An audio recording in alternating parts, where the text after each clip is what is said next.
If Virginia Giuffre really does have days to live, then a complete confession is needed. I don't believe it, though. The FBI are on her right now, and arrest warrants are incoming. She's conveniently dying to evade jail. The aristocrat claimed that reliable sources had told her that the FBI went to Giuffre recently with evidence and proof that she lied, with recordings where she admits that nothing ever happened with Prince Andrew. Now, a lot of you guys probably heard yesterday that Jeffrey Epstein's most prominent victim, Virginia Giuffre, was in some kind of incident which left her looking like this. And she said that she had 4 days to live. And she wanted to see her kids one last time. She had kidney failure. She was in a horrific accident, according to her. And everybody, of course, is going to speculate like this is a Jeffrey Epstein victim. We've got the Epstein 14 terabytes of data, videos, and photographs being reviewed by the FBI right now. And now you got this girl who apparently is on her deathbed about to die. So what happened here, right? Now, we're going to get into that story, but there's a much bigger story here, which is that there's a massive update. So in the event that you have already heard about this story, in the last hour, okay, it is April. This is not an April Fool's joke, by the way. It's April 1st. It's not an April Fool's joke. There's a huge update to this story that sheds light that, yeah, this is not what it seems at all. And that update is going to be coming from the local police who responded to the incident. So we're going to find out exactly what actually happened there. Her photograph is not what it seems. The official story is not what happened. And we've got other updates there too. So I'm going to take you on a journey right now that's going to go through what was reported on this yesterday and then what is now being reported on it now. And I wanted to start you guys off right here, which is with the 60 Minutes episode about her, where you get to see exactly who she is, just so you get a reminder who she was to Jeffrey Epstein, who she was to Prince Andrew. It's not like super long. We're going to watch about 2 minutes of it, but it's important for you guys to understand exactly who this is because there are details in this 60 Minutes that apply directly to the story that we're going to look at right now, because nothing is as it seems in this story. And this is an entire saga filled with things that are never what they seem to be. Oh, wait, what's this? I'm sorry. Oh, weird. That's Jeffrey Epstein's ear. And then this is the ear of the corpse that was taken out of the prison. And that's Jeffrey Epstein's ear. Okay. That's Epstein's corpse. That's Epstein's ear. Is that the same person? That is not the same person. Okay, so just so we're clear, not the same person. The photograph that they put out of Jeffrey Epstein's corpse getting taken out of the jail, prison, not him. Now, I only ever got my bachelor's degree, but if I would have gotten a doctorate, I think I probably could have figured out that they probably just walked him out the front door of the jail, given that he is the most successful and prolific blackmail, merchant in the history of modern society, right? Gives him a lot of leverage, even when he's in prison, guys. So maybe he was able to just walk his way right out the door, fake corpse, whatever, and now he is overseas in some mansion somewhere being fed girls that are being flown in from Haiti or some kind of disgusting, sadistic lunacy like that would be my theory, right? That's my theory. Now, if you think that's possible, why don't you go ahead and subscribe to the channel because you are among friends. And like this video. All right, so now, like I said, we're going to start with this 60 Minutes from 5 years ago because ultimately we are going to get some information from her in here that applies directly to this incident that happened yesterday, leaving her hospitalized and potentially dying within 4 days, maybe. I was a baby stuck in a world where grown-ups were allowed to do whatever they wanted, and I was lost. It's such a shiny, glossy world, that one, full of celebrities and wealth. But beneath, it's nothing like that, it seems. Money should not be able to buy you the power to get away with hurting people. And it's not normal. I don't care how rich you are. You have the privilege of being wealthy. Great, fantastic. Do something great about it. Do something good with your money. I mean, how evil do people have to be to just let that happen? I don't understand it. Epstein's wealth was so vast. The fact that he had this fleet of planes. We've heard a lot about the Lolita Express. Mm-hmm. What happened on the Lolita Express? Everything that happened on the Lolita Express and his other planes was the same thing that happened in his bedrooms and the massage rooms on the beach, wherever we were. The did not stop because we're in the air. 95% of the time, there was always involved. Jeffrey couldn't take a 2-hour flight without having to. Like, that's how sick this man was. How did you live every day? How did you get on board that plane? How did you live knowing you're going off to New York or to the island or to wherever you were about to be trafficked to? You must have been a ball of dread and anxiety. I was horrified. I was sad. I was angry. I was disgusted. I was a shell, and the only way that I could cope with what I was going through was, taking Xanax. And Xanax is like an anti-anxiety tablet, but it also, it took away that feeling of anger, sadness. It made me feel numb. It was a numbing tablet, and it helped me cope with what was going on at the time. Okay, so now, along with Prince Andrew and what you just heard, I'm sure you guys remember who this is, and I'm going to pause it right there. I want you to take note of how she said that she was coping with things as it might come into play later on in the video. So yesterday, okay, so getting into what happened yesterday, so Jeffrey Epstein's trafficking victim, Virginia Giuffre's disturbing Instagram post claims they've given me 4 days to live. Now, I'm going to run through this really quick, and just in case you had not already heard about this, which I'm sure a lot of you guys have not, but I'm sure a lot of you guys have. So I'm going to try to kind of do the middle ground because a lot of this is going to get updated anyway. Okay. So Virginia Giuffre, who had been trafficked by Jeffrey Epstein, claims she was assaulted as a teenager by Prince Andrew, says she has been given just 4 days to live in a car crash. Giuffre, 41, shared photographs of herself from a hospital bed covered in bruises, saying she had suffered in a smash with a speeding bus.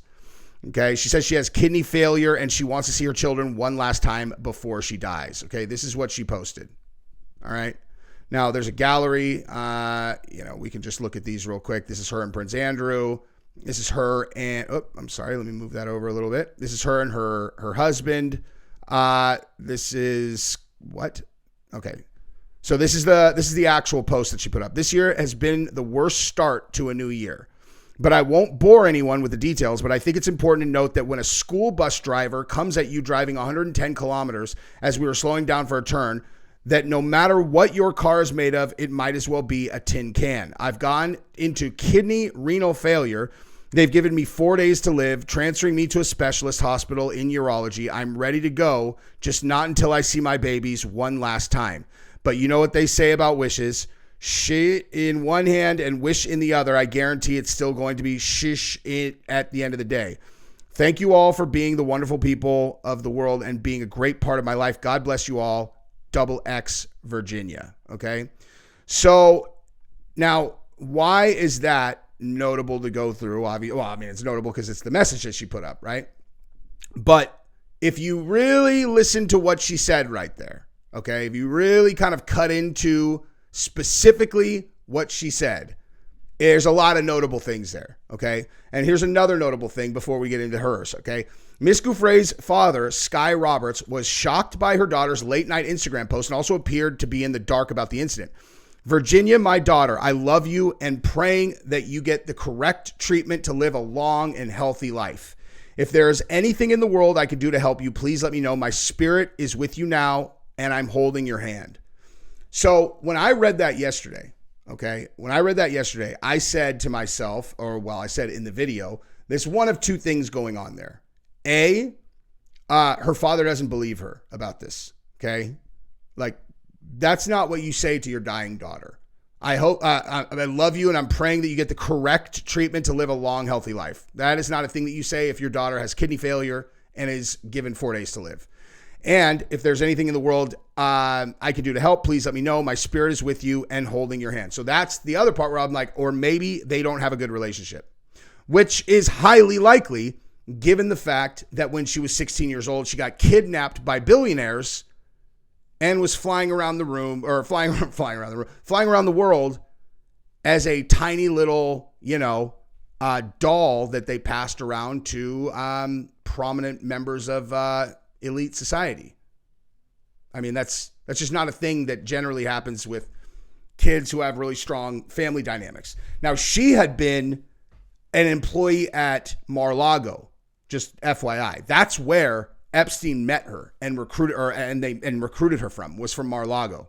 Very notable, given that there's a story about, the big guy completely ending his relationship with Epstein over a towel girl at Mar-a-Lago. Now, there's never been any kind of specifics into who that towel girl was, but I think it's fair to say there's a strong possibility that this is that person, Anyway, so now a spokesperson for Mrs. Giuffre said Virginia has been in a serious accident and is receiving medical care in the hospital. She greatly appreciates the support and well wishes people are sending.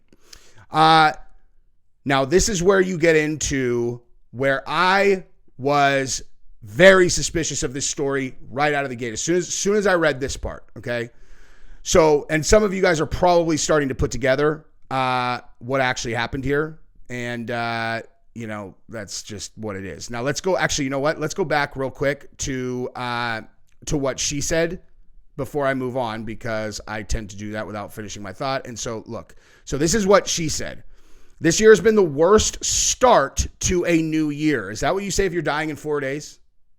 Okay, it's not a start to anything. Your life's over, right? You just said you're going to die. So what are you talking about, start to a new year?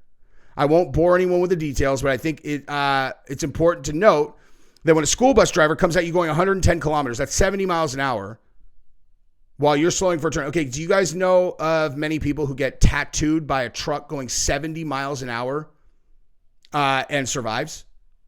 That's not a thing that happens very often, I don't think. A school bus going 70 miles an hour. First of all, do school buses go 70 miles an hour very often? No, they don't. And if they hit you while you're stationary or just slowing down for a turn, you die, right? You don't just die of kidney failure and then you get on Instagram. Generally, right? Now, I'm ready to go, just not until I see my babies one last time. Okay? Not until I see my babies one last time. So now put that in your little brain bank as we move on to the next part of the story. So Miss Giuffre, last known address, was with her estranged husband, Robert Giuffre, and their 3 children at a $1.9 million beachfront property in Ocean Reef, North Perth in Western Australia. American-born Miss Giuffre met her Australian martial arts instructor husband when she was 19 during a trip to Thailand. The pair married 10 days later and later moved to Australia, eventually settling in West Australia in 2020. Okay, so they've been married for a very long time. Very long time. He rescued her from Jeffrey Epstein. Okay, she met him. She went to Epstein and was like, I'm not, or Maxwell. She's like, I'm leaving. And she went with this martial arts instructor who she probably felt safe with. He's like, you don't need to worry about them. She was probably just looking for any grown-up to say that, you don't need to worry about them. And say it in the way that a martial arts instructor. Now, he probably had absolutely no idea what he was dealing with. You know what I mean? He probably had no idea what he's dealing with at all. But, that's what I would say to a girl that if I met Gabrielle and she comes, she's like, I'm dealing with some really powerful people. And and it was like my soulmate, like she is. And I was like, oh, you don't need to worry about them anymore. I would have said it absolutely 100% certain that I was in a position to protect her, because in most any other scenario, I would have been. But nonetheless, that's probably all she wanted to hear. And he takes her away from that situation. They'd been married for 22 years. Okay. 22 years. They have 3 teenage children. Okay. So that is the backdrop for the next phase of this story. Okay. Now, before we get to the punchline, and I connect all of these dots for you, I just wanted to show you what kind of amazing people that we're dealing with in this story. So this is a comment from Prince Andrew's ex, Lady Victoria, about this story. This is prior to the police coming out and making a statement about what actually happened here. So let's just look at this real quick. Prince Andrew's ex, Lady Victoria, thinks Virginia Giuffre's claim she has days to live is karma. This is going to be good. So let's just hear what she had to say here. So Prince Andrew's ex-girlfriend, Lady Victoria Hervey, is casting doubt on claims by Virginia Giuffre, who accused the royal of abusing her as a teen, that she has days to live. Hervey, 48, took to her Instagram stories to weigh in on Giuffre's social media post the day prior. Giuffre shared a disturbing selfie in which her face was bruised, saying she was hit by a bus. We don't know all this. So this is what she said, Lady Virginia, or Lady, what's her name? Lady Victoria. Okay. If Virginia Giuffre really does have days to live, then a complete confession is needed, Harvey stated. I don't believe it, though. The FBI are on her right now, and arrest warrants are incoming. She conveniently dying to evade jail. The aristocrat claimed that reliable sources had told her that the FBI went to Giuffre recently with evidence and proof that she lied with recordings where she admits nothing ever happened with Prince Andrew. Yeah, I don't know what to make of that claim because, again, I'm going to tell you what actually happened here in a second, and I don't think she's dying to avoid prison. She mentioned Virginia's estranged husband, that it's time for him to speak because he knows the truth of the fake photo and all of her con jobs. Who's a conspiracy theorist now, guys? You know, who is a conspiracy theorist now? Fake photograph with Prince Andrew. Man, that Prince Andrew's been feeding that girl some bullshish kebab. The pain caused by her lies, destroying lives and tearing families apart, all for money, is no small thing.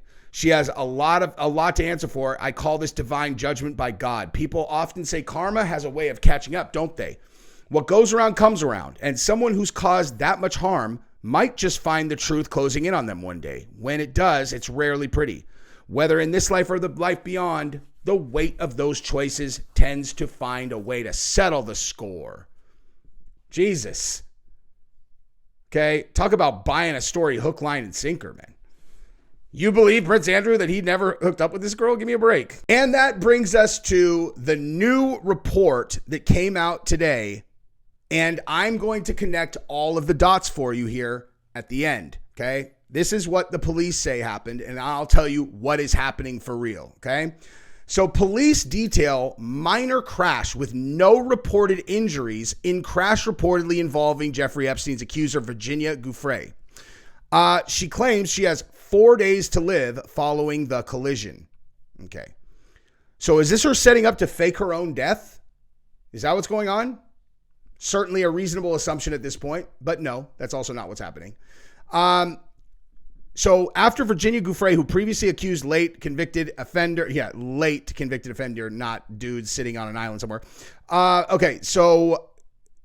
Claimed she had 4 days to live following an incident in Australia. Officials have confirmed a minor crash between a bus and a car. Although Australian officials released details of the aforementioned auto accident to People, when asked about Giuffre's claims, it was not confirmed if the incident was connected to Giuffre, 41. There were no serious injuries and nobody was taken to the hospital. The Western Australia police said the collision happened 12 miles north of Perth shortly after 3 p.m. local time on March 24th, and there were no reported injuries in the crash. The collision was reported by the bus driver the following day. The car sustained approximately $2,000 worth of damage. Acting Police Commissioner Kyle Whitley confirmed during a press conference that the incident involved a 71-year-old woman at the wheel and a 41-year-old woman in the passenger seat. Okay. Now, this is where we get into what really happened here. Okay. So when you go back to the original story, okay, it is noted in here that there is no report of an accident that matches the description that she was claiming had happened. Okay. So you already know there's something wrong with her story. I knew that right out of the gate. Okay. So now Giuffre's father, Sky Roberts, told the UK Telegraph she's not doing good. She's depressed because she misses her kids. She's got 4 days unless she gets another opinion from another. Okay, so again, misses her kids. Okay. Now, is it possible? Okay, is it possible that her kidneys actually are failing? Yes, that is possible. Okay. What is almost certainly not possible is that was the result of a bus accident, crashing into her at 70 miles an hour. Now, I have no idea where these bruises came from, but here's what's happening, okay? I would pretty much be willing to bet my credibility on this, okay? Let's go through what we've learned from the very beginning. Now, what did she say, okay, in the 60 Minutes clip right here that we watched at the beginning, okay? Let's just rewind that, and let's just listen to this last part really quick. Okay, because this is very, very notable. And the only way that I could cope with what I was going through was taking Xanax and Okay, Xanax. boom. So we already have established right there, she had a Xanax problem back then. Okay. Now that's 22, 23, 24 years ago. Let me tell you, dude, that is a beast that never, ever leaves your life. Ever. Okay. Something happens in your brain once you've been fully addicted to like pills like that, whether it's opioids or Xanax, barbiturates or whatever. Okay. You are an addict.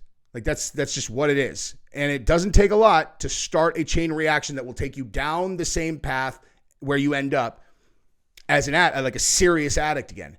Now, Xanax, booze, downers are a very different animal from other types of things that you can get hooked on. Okay, opioids are terrible, right? But the kinds of people who get hooked on opioids, there are three types. Okay, three types of people when they take opioids. One, they just throw up. They're obviously not going to get addicted to something that makes them sick. The other, they just fall asleep. Obviously not going to get addicted to that either. The person who takes opioids and it gives them energy, that's the addict. Every time. Okay, so if you've ever taken Vicodin and you really liked how it made you feel, made you want to go play basketball or whatever, you need to never get a consistent source of those types of pills because you will become addicted. There is absolutely no question. That is what will happen 100% of the time. Okay, so opioids, though, those people, like I'm trying to lay out, they're functional addicts in a lot of cases. Okay. Yeah, of course, there are people who go all the way down to fentanyl in the street, but there are a lot of people who become addicted and they can like totally function in life. Okay. People who get hooked on booze and Xanax, when they really go down the rabbit hole, okay, they are non-functional. Like, there are exceptions, but that type of problem is very evident. Okay. Like really evident. And they start becoming really irrational, emotional. You can't especially Xanax, you can't have logical conversations with them. Okay. Because what Xanax does is it just crushes your emotions. Like your emotions are not there. So they don't have natural emotional reactions to things. And so when you're trying to talk to them, what's coming back from them has nothing to do with any of the things that you're saying.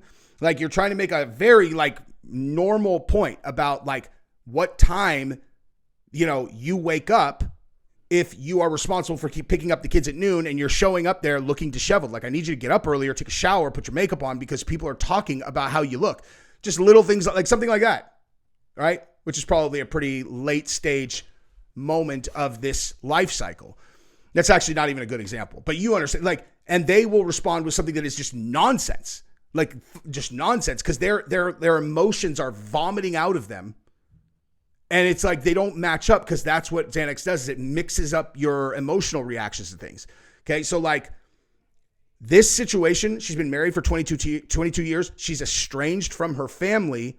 Okay, she's not able to see her kids. She puts this post up and claims she's going to die in 4 days, which makes no sense. Oh, it's a terrible start to the year. I'm going to die in 4 days. Her dad says, I hope she gets the treatment that she needs to live a long, healthy life. Okay. All of this is screaming that she is hopelessly addicted to drugs or some other kind of substance, and she is being restricted from seeing her kids. And this is an emotional, non-logical, desperate attempt to get to her kids. Okay, that's what's going on here. I would bet my life on that. Do I know for sure? No, I don't know for sure. What I do know, it sounds like, is that she was not hit by a bus. Okay, that her story is not what happened. We also have this Sidewinder story that, maybe the FBI has uncovered some audio recording that she made the whole thing up, seems unlikely, sounds like somebody's been talking to Prince Andrew and has just believed everything. Well, the FBI is about to arrest that girl. So don't you worry about that, Lady Victoria. But so if I had to bet my life on this, I would bet that what you're looking at is a late stage drug addiction thing and so bad that she's been ousted from her house, is not even able to see her kids because she's totally irrational and she is scaring the children. She's probably been throwing things around the house. And you're also talking about someone who has tremendous trauma from her childhood.